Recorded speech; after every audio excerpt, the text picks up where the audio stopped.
The wind rolled over the dark water, pushing cold air across the open decks of the longships. It was 859. Dragon prows cut through the swells, their carved eyes aimed at a shore most of the men had never seen. Lamps flickered along the planks' caged flames, fighting the night. Near the center of the fleet stood a broad-shouldered warrior in a worn wool cloak, one hand resting on the rail. He did not look at the men around him. He looked south. In his memory, the south was not just a direction. It was the color of fire on water. It was the taste of ash. It was the echo of shouts bouncing off stone walls as ships burned along a strange river, far from the cold fjords of home. "Do you see it, old man?" a younger voice asked behind him, trying to sound fearless. "The land of gold everyone talks about." The older warrior did not turn. "I see a debt," he said quietly. "A debt we should have settled years ago." The younger man fell silent. Around them, the creak of timbers and the rush of waves returned steady and patient like a heartbeat. To many on those ships, this was just another voyage. To the man staring into the dark, it was something else. It was the road back to the place where his belief in Viking strength had been broken. To understand why these ships were here in 859, you have to roll the story back 15 years to another fleet and another river. In 844, the world had seemed simple to the warriors of the north. They sailed from cold, rough coasts where the soil was thin and the sea was rich, convinced there was no wall they could not climb and no harbor they could not threaten. Stories had reached them of distant lands to the south, places with warm sun, wide rivers, and markets overflowing with silver and silk. Those lands had a name that felt strange on their tongues, Al-Andalus. To the people who lived there, Al-Andalus was a thriving corner of the Islamic world. It was a place of learning and trade of mosques and markets of music and call to prayer rising above white stone walls. Its rulers were used to rival lords and far-off powers, but they were not yet used to strangers arriving in long, narrow ships with dragon heads and square sails. That changed when the first great Viking fleet appeared at the mouth of the river that led inland toward Seville. The warriors of the north came with confidence. They moved quickly along the coast, testing defenses, striking where the watch was thin. They pushed up the river on a tide of excitement, certain this southern land would fall before them as so many towns in the north had fallen. For a time, it even looked as if they were right. They broke into communities along the banks. They seized goods. Fires rose behind them, and they laughed over their success. But Al-Andalus was not as unprepared as they imagined. News moved faster than they did. Behind city walls and inside halls, where leaders sat under carved ceilings instead of smoky rafters, decisions were made. Men were armed, messages were carried. While the raiders boasted on the riverbanks, a larger response was taking shape. When it came, it shattered the Vikings' belief in their own invincibility. They found themselves facing organized forces who knew the land, who could move quickly along roads, instead of rivers who were not interested in fleeing, but in meeting the threat head-on. Accounts written in the north and in the south do not match in every detail, but they agree on the outcome. The longships that had arrived so boldly did not all sail home. Some were destroyed. Many men did not return. The river that had glittered with the promise of wealth carried drifting shields and broken hulls. For the warriors who survived, the memory of Seville felt less like a story and more like a scar. They had not only lost ships and companions, they had lost the simple idea that they could go anywhere, take anything, and always leave on their own terms. Somewhere in the warm south, a ruler of the Islamic world had proven that their legend had limits. The man on the deck in 859 had been there when flames ran along the water, and the noise changed when fierce shouts turned into panicked orders and then into silence. Years later, he still woke at times with the image of a burning ship turning slowly in the current, its dragon head dipping under the surface. That was why when he looked south now, he did not see only opportunity. He saw a promise he had made to himself in the smoke of that defeat. This time he murmured so low that only the wind might carry the words away, "We do not run." Around him, younger warriors laughed and traded bold predictions. They spoke of gold, of rare fabrics, of stories that would make them legends when they finally returned home. But beneath their talk ran something quieter and heavier, something that had traveled with the fleet ever since it gathered in the north. They were not just sailing toward Al-Andalus. They were sailing back into the shadow of a failure that still followed them a moment in their past that felt unfinished. The longships pressed on toward the dark line of the horizon, toward the lands of the Islamic Empire that had once turned them back. Whatever would happen in the days to come, one thing was already clear. This was not just another raid. This was the beginning of an attempt to balance a scale that had been tilted since 844. A voyage built on memory, pride, and a debt the North believed the South still owed them. But that night on the open sea was only the surface of a story that had been building for years, starting on winter evenings far from any southern shore. After 844, life in the North went on, at least on the outside. Fields were still worked in the short summers. Nets were still thrown into gray water. Children still ran between longhouses, chasing each other through the snow. But inside the halls, when the doors were barred against the wind and the fire burned low, the talk always seemed to bend back to the same place: Seville. Men who had never seen it could describe it from memory because they had heard the story so many times. Wide river, warm air, stone buildings, a call to prayer rising over the roofs instead of a horn echoing through a fjord. And then the part that always made the hall fall quiet for a heartbeat the day everything turned. The old warrior who had stood on the ship in 859 sat near the fire in those winters, a little apart from the loudest voices. The others had given him a nickname after Seville, a name that hinted at smoke and survival, but when they spoke directly to him, they used his real name. Carl, they would say, "Tell it again. Tell us what you saw." He did not enjoy telling it, but he understood why they asked. Young men needed stories like that the way they needed iron in their hands. So he would look into the coals for a long moment, as if he were watching that river again, and then start speaking in a slow, steady voice. He told them how proud they had been when they first saw the southern riverbanks, how easily they had broken into some of the first towns, how the heat felt less like a burden and more like proof that they were far from home doing something no one else had done. And then he told them how quickly confidence had turned into confusion. How riders and soldiers seemed to appear everywhere at once.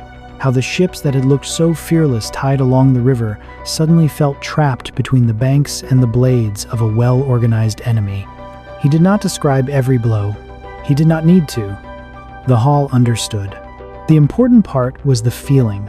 The realization that there were leaders in the South who could plan, respond, and hit back just as hard as any chieftain in the North. By the time Carl finished, the younger men around the fire always had the same look in their eyes. Not just fear, not just anger, something sharper. The sense that an account had been opened and never closed. "It should not end that way," one of them said one night, shaking his head. "We cannot leave that mark on our story.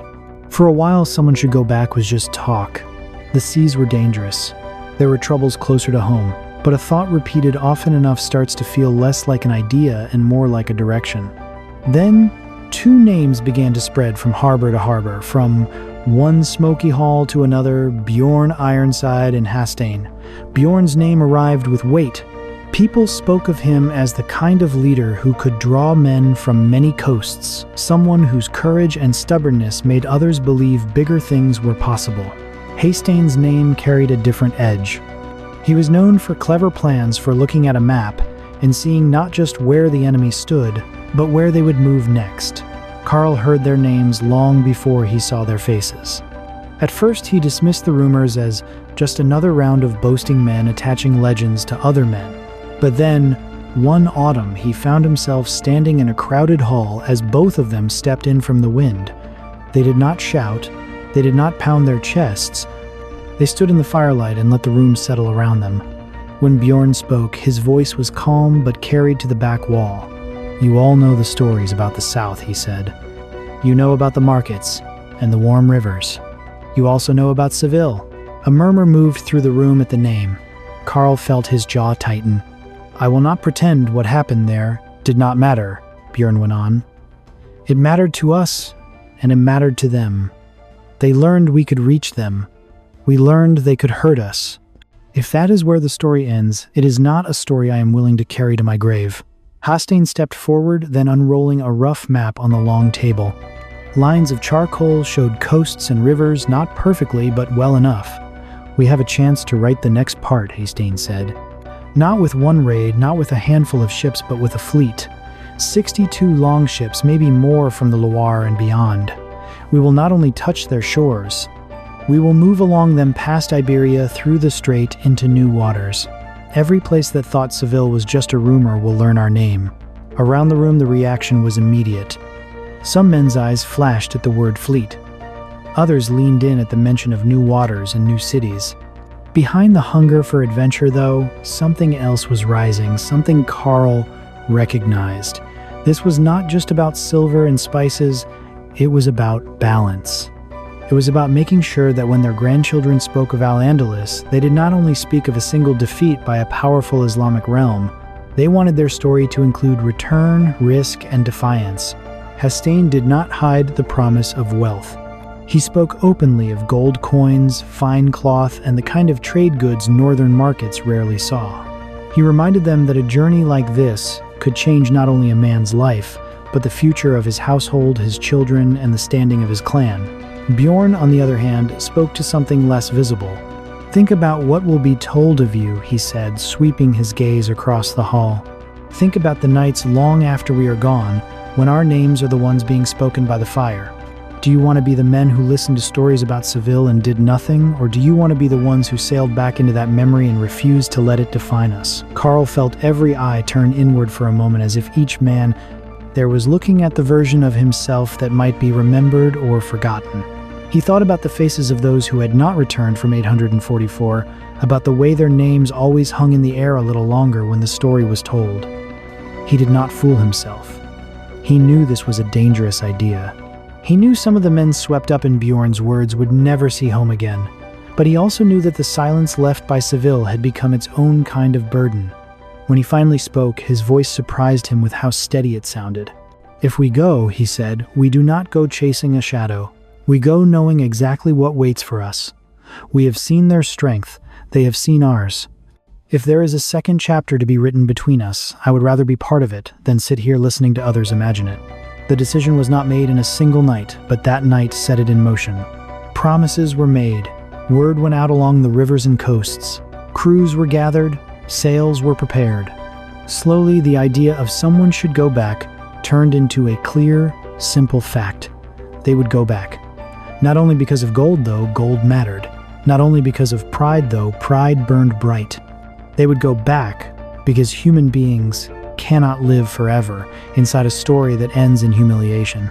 They needed a new ending, or at least a new chapter, to carry with them into the winters ahead. And so, long before the ships of 859 cut through the night sea, the true beginning of that voyage had already taken place in a hall filled with old smoke and new ambition, where two leaders laid out a plan, and a survivor of Seville decided that the only way to live with his past was to sail straight into it. By the time those plans turned into sails and crews and real weight on the water, the quiet decision in a smoky hall had become the shape of a fleet cutting south. The River Loire was their first road. At dawn, the banks slid past, lined with mist and low fields. Villagers stopped to stare as one ship became 10 and 10 became dozens. 62 long hulls moved together, each one with a mast like a raised spear. The men on board felt the shift inside themselves as fresh water widened into the open sea. Behind them were farms, families, and promises. Ahead lay a distant coast and an old wound. For days the horizon was nothing but gray water and a low sky. The air turned steadily softer as they sailed south, the bite of northern wind, replaced by a damp, unfamiliar warmth.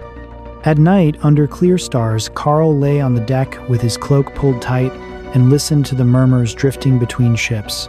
Some men talked about wealth, others talked about glory. A few, when they thought no one was listening, admitted they were afraid. One evening, a younger warrior slid down beside Carl, resting his back against a coil of rope. "You really saw it," the young man said. "That river, that city, Seville." Carl watched the horizon where the last light was fading. "I did," he answered. "But that is not where we are going first." "Then where?" "To remind the world we are still coming," Carl said. "You do not walk straight back into an old enemy's home. You knock on every door on the street first. The first doors they knocked on were in the north of Iberia, along the rough Atlantic edge of Galicia and Asturias. The land there rose steep and green from the sea, and the towns clung to the cliffs and river mouths like they were braced against more than just the weather. The Vikings had raided coasts like this before.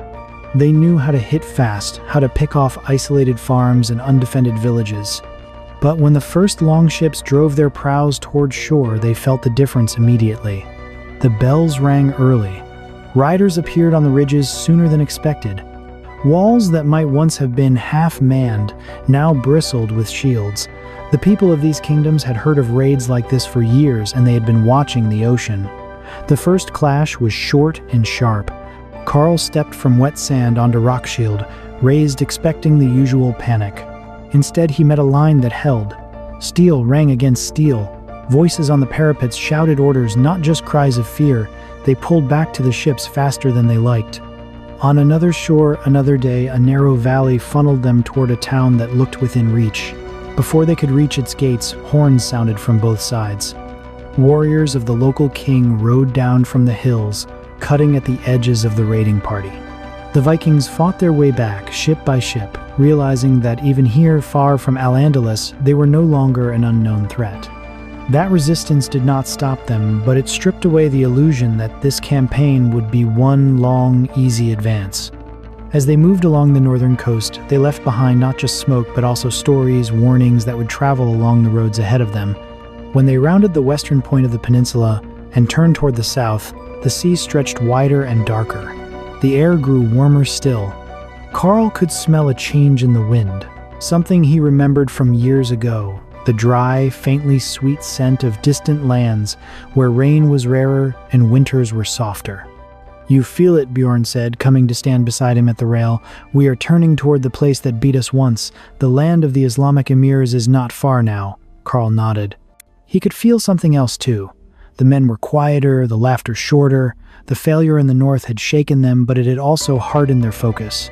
Simple greed was no longer enough to carry them. Pride and stubbornness had taken its place. When the river mouths and harbors of Al-Andalus came into view, they saw a coastline that had changed since 844.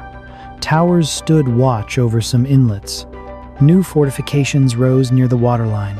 The rulers of these cities had not forgotten the longships that once burned their riverbanks. They had spent years preparing for a return. At Niebla, where a coastal town sat not far from the mouth of a shallow river, that preparation became real. The fleet sent a portion of its ships toward the shore, testing the defenses. As the keels grated against the sand and the warriors formed up, dust rose inland. Mounted forces and organized infantry moved with purpose, not chaos. Lines were drawn quickly. Arrows hissed through the air in practiced volleys. Hastein watched from the deck of his ship, eyes narrowed. "They learned from us," he said quietly, "and from what we did wrong last time." The clash that followed was fierce but measured. The Vikings pushed forward then, were pushed back each side, probing for weakness. In the end, the attackers chose to withdraw rather than be trapped between the town and the open sea. They pulled away with fewer losses than in Seville, but with a clear message. The Islamic rulers of Al-Andalus were no longer reacting in surprise. They were meeting threat with strategy. Still, the point of this campaign was not only to test defenses, it was to send a signal. To do that, the fleet needed a moment that would be remembered. That moment came at Algeciras. The city sat near the narrow passage that connected the Atlantic to the inland sea. It was a place of trade and movement, a gate between worlds. Approaching under cover of fading light, the longships slipped through the waves like shadows. Torches on the decks were hooded. Voices stayed low. From the water, Karl could see the outline of walls and roofs, the faint glow of lamps in the streets, and the taller shape of a place of worship rising above the rest. This was not Seville, but it was part of the same realm under the same faith and rule that had once driven them into the river. Remember, Björn said to the men gathered near him, "This is not about cruelty. It is about a mark." Years from now, when people here talk about this night, they need to know we did not simply disappear after 844. The attack unfolded in waves. Teams moved quickly through the outer quarter, targeting supplies ships at anchor and key buildings that showed the strength and pride of the city. Flames began to rise, not described in detail, but seen as distant pillars of light against the sky. From the decks offshore, some warriors watched in silence. Others murmured to each other as the glow spread. Carl stood with his hands on the rail, eyes fixed on the shoreline. He was not pleased by destruction, but he could not deny what it meant. The realm that had once watched longships burn on its river now watched part of its own coastline blaze. "They will know," the young warrior beside him whispered. "They will know we came back," Carl answered without looking away. "Yes," he said. "Whatever happens next, no one in these lands will be able to say that Seville was the end of our story." Behind him, the sea breathed in and out against the hulls, steady as ever, as if reminding everyone on both sides of the water that even the brightest flames are small against the long memory of history. The flames at Algeciras were still fading behind them when the fleet turned its bows toward the narrow cut of water that separated two continents. By day, the strait looked almost calm, a band of blue pressed between the rocky shoulders of Iberia on one side and North Africa on the other. But the men on the longships could feel its power under the hulls. Currents tugged at the keels, dragging them sideways if they did not pay attention. Wind shifted without warning, funneled through the gap like breath through clenched teeth. Carl stood near the mast as they entered the passage. On his right, the familiar line of the Iberian coast slid by the shore where old shame had drawn them back. On his left, across a stretch of restless water, rose a coastline he had never seen before. Brown hills, harsh ridges, and valleys that seemed to run away endlessly into a hazy interior. "So that is Africa," the young warrior beside him said quietly. "Feels like the edge of the map." Carl watched the cliffs and the pale shapes of buildings in the distance. "It is not the edge," he answered. "Just another side. And there are people on that side who listen to the same calls to prayer as the people we just left behind." He did not say it as a threat. He said it as a fact. The Islamic world did not stop at the southern shore of Iberia. It stretched across this water into cities and valleys that had never seen a Viking ship before. As the fleet passed fully into the inland sea, everything changed. The water calmed but felt heavier like oil. The air grew warmer, pressing against skin and armor. The light shifted too. Colors seemed sharper, the sky paler, the sun more direct. For men used to gray northern days, it was like stepping into another kind of world. Hastein gathered the captains on his deck, the map spread out again between them. "We have already shown the emirs of Al-Andalus that we can return," he said, tapping the rough outline of Iberia. "Now we show their kin across the water that their distance will not protect them either. We move east along this coast. Our first strike will be here." His finger pressed against a spot, labeled only with a name he had learned from traders and captured sailors, Nakor. Nakor was not the largest city on the African side, but it was important. It sat in a valley near the sea, tied to trade routes that carried goods inland and out again. Word from there traveled quickly through merchants, scholars, and travelers who moved between markets and mosques. "If we reach Nakor," Björn said, looking out over the men gathered around, "we will not just be raiding a town. We will be speaking to an entire coast. They will know the same ships that burned in Seville can touch them as well." The approach to Nakor began before dawn. The longships rode low in the water, heavy with men who had already seen too many walls and too many hurried defenses. As the first light crept over the hills, the city revealed itself clustered houses, a central place of worship rising above the rest, palm trees marking streams and gardens where the land allowed it. From the sea, it looked peaceful, but the men on board had learned not to trust appearances. "Do you think they have heard of us?" the young warrior asked, squinting toward the shore. "By now," Carl said, "I would be surprised if they had not." He was right. There were signs of movement near the walls even before the first ships grounded on the pebbled beach. People hurried along the streets. Figures took positions on the edges of the town. This time there was no talk of anyone being caught entirely unprepared. Still, the speed and coordination of the Viking landing gave them an edge. They moved up from the shore in tight groups, shields linked pressing forward before the defenders could fully organize.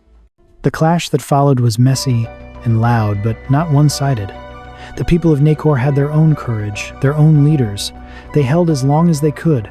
From afar, what mattered more than the details was the outcome. The city did not fall without a fight, but it felt the full weight of the fleet's arrival. Stores and ships were seized. Key buildings were damaged or occupied.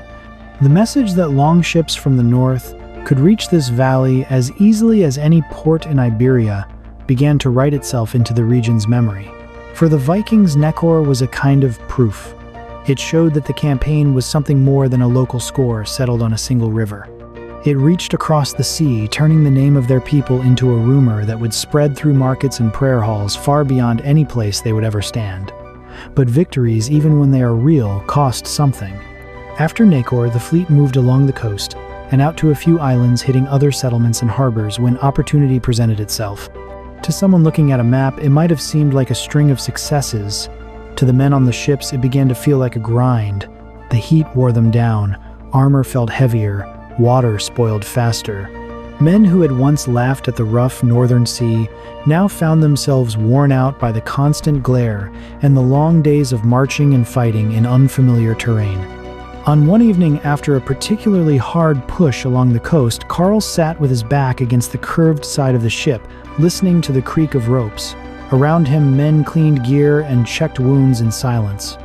"This is what we wanted, is it not?" the young warrior said, breaking the quiet. "We wanted them to know our name in every harbor." Carl looked at him. The younger man's face was thinner than when they had left, his eyes sunk a little deeper. "We wanted to balance the story," Carl replied.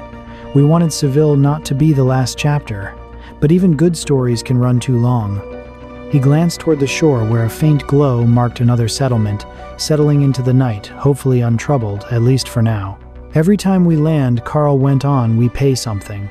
Sometimes it is men, sometimes it is strength, sometimes it is a piece of ourselves. The question is not whether we can keep going. The question is how much we are willing to pay before we decide we have said enough." That kind of doubt did not show up in every conversation, but it was there under the talk of silver and success.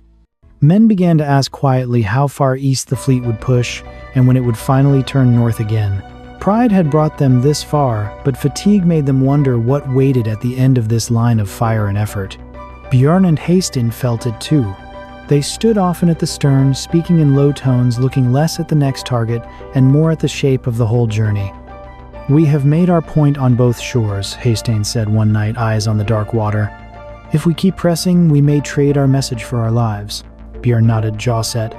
"Then we start thinking not just about where we can strike," he answered, "but about how we are going to get all these men back to waters they know. And if we are going to take one last great prize along the way, it needs to be chosen carefully."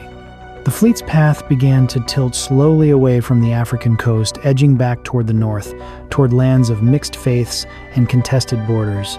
The campaigns in Iberia and North Africa had proven something to both sides. But beneath the visible trail of smoke and broken defenses, another line had been drawn, one that led toward a different kind of gain, a ransom that would not be paid in scattered coins, but in a single staggering sum. The longships turned into that line, carrying with them exhaustion, experience, and the nagging sense that the final measure of this voyage had not yet been taken. That line led them back toward shores that felt less distant on a map, but no less complicated in reality.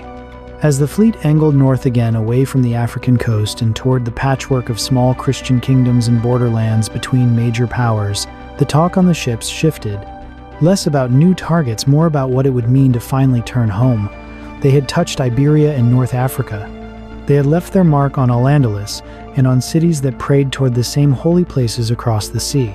The name of the North was now a warning passed between merchants. But there was still one more chapter waiting for them, and it would have nothing to do with walls or harbors. It would center on a single person. The kingdom of Pamplona sat in the rugged land between the big empires, a place of hills and strongholds, squeezed between larger forces. Its king Garcia Iñiguez lived in a world of shifting alliances, watching both Frankish lands and Al-Andalus, trying to keep his people secure while greater powers moved around him. He did not expect the dragon-proud ships. The exact moment the paths crossed is lost to time, but the shape of it is clear enough. Somewhere near the routes he traveled in lands he believed he knew, the Vikings appeared with the same mix of speed and surprise they had brought to so many coasts. Only this time they were not burning a harbor. They were seizing a person, When the dust settled, the fleet held something more valuable than any crate of silver or bundle of silk. They held a king. On the deck of one of the longships, Garcia stood bound but upright, looking out over the unfamiliar tangle of masts and sails. The men around him watched with a kind of curious respect.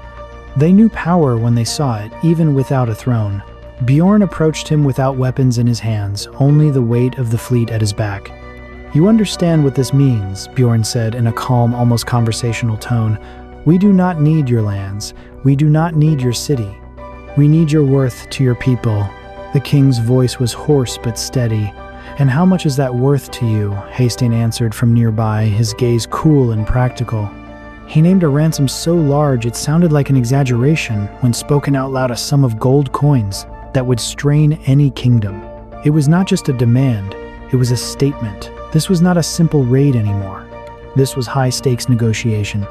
Messages went out, riders carried word back to Pamplona.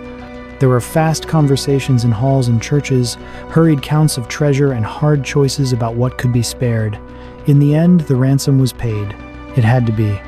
A kingdom could not afford to leave its ruler in the hands of men whose patience was measured in miles of open sea.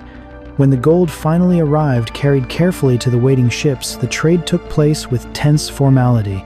Garcia Íñiguez walked back to his people alive and free. Behind him, the Vikings stacked payment that would echo in later sources as a staggering sum. On the surface, it looked like a peak. No city wall taken, no harbor seized, could match the satisfaction of walking away with more wealth in a single bargain than many raids would bring in years. But standing on the deck, as the last glint of the ransom disappeared below deck, Carl felt something he did not expect. It was not triumph. He watched the gold disappear into the belly of the ship and listened to the low roar of relief and excitement from the crew. This was security.